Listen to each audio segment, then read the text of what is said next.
We're here to idea everyone, to fire up your curiosity and connect you with the people and ideas that shape our world.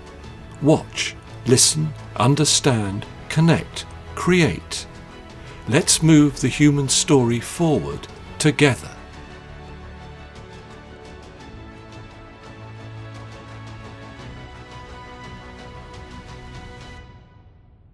Hello and welcome to The Poetry of Science, a podcast which provides insight into new scientific research via the medium of poetry. I'm your host, Dr. Sam Illingworth, and each week I'll be introducing you to some of the latest scientific findings and sharing a selection of science-themed poetry. After all, we could all do with a little bit more poetry in our lives. In this episode, I'll be exploring new research which has found that geckos can use their tongue to differentiate their own odour from that of other members of their species.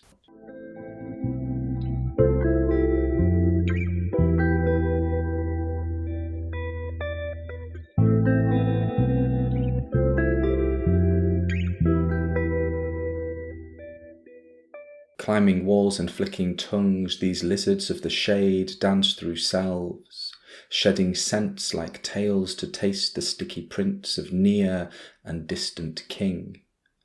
Twirling through unsettled skins, they smell reflections in deceptive trails of peppermint and dew, unmasking truths with lidless eyes that sense beyond the boundaries of our own. This poem is inspired by recent research published in Animal Cognition, which has found that geckos know their own odour. Self-recognition refers to the capacity to perceive stimuli originating from oneself. Humans and certain animals possess the ability to visually recognise themselves in the mirror. Nonetheless, some animals prioritise senses other than vision.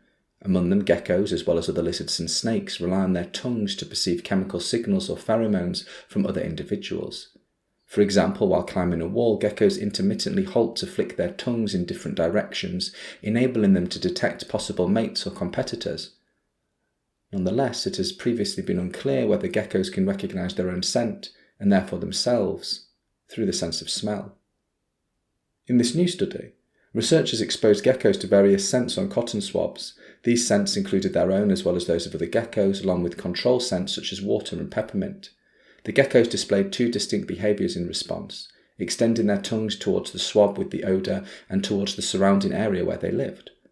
The researchers inferred that this indicated the geckos initially perceived the scent on the swab and subsequently compared it to their own scent on the walls of their enclosure. During the tests, the animals were more interested in the skin chemicals of other geckos than their own. This research therefore confirmed that geckos can both detect skin chemicals that they themselves produce and discriminate between these chemicals and those of other geckos of the same sex, thereby demonstrating that geckos use pheromones for social communication.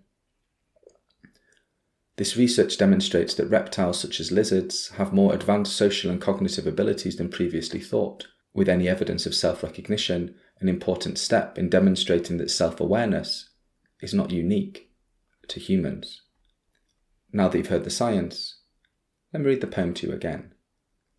Climbing walls and flicking tongues, these lizards of the shade dance through selves, shedding scents like tails to taste the sticky prints of near and distant king.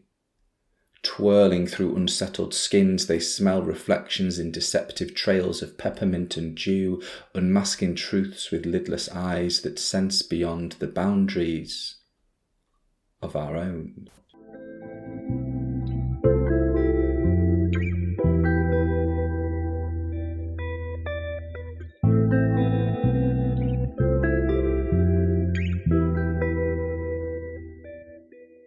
In this section of the podcast, I like to share a poem written by another poet on a topic related to the science that has been discussed so far. In this episode, I'll be reading A Lizard in Spanish Valley by Wendy Vidlock. Wendy Vidlock is the author of the full-length poetry collection Slingshots and Love Plums, published in 2015, The Dark Canoe and Other Poems 7, published in 2013, and Nevertheless, published in 2011, as well as the chapbook What's That Supposed to Mean, published in 2010. She lives in Palisade, Colorado on the western slope of the Rockies, where she teaches in a freelance capacity across the arts. A Lizard in Spanish Valley by Wendy Vidlock. A lizard does not make a sound, it has no song. It does not share my love affairs with flannel sheets, bearded men, interlocking silver rings, the moon, the sea, or ink. But sitting here the afternoon, I've come to believe we do share a love affair and a belief in wink, blink, stone and heat, also air. This is not a fable, nor is it bliss. Impatience. Remember this.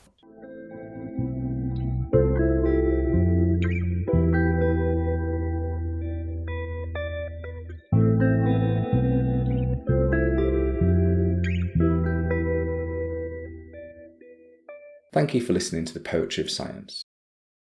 Thank you very much for being with us for this episode of the ideaXme Show. ideaXme is a global platform. Our mission is to move the human story forward by sharing knowledge of the future. You can find us on all major audio networks at www.radioideaXme.com, on YouTube and Vimeo. Please subscribe.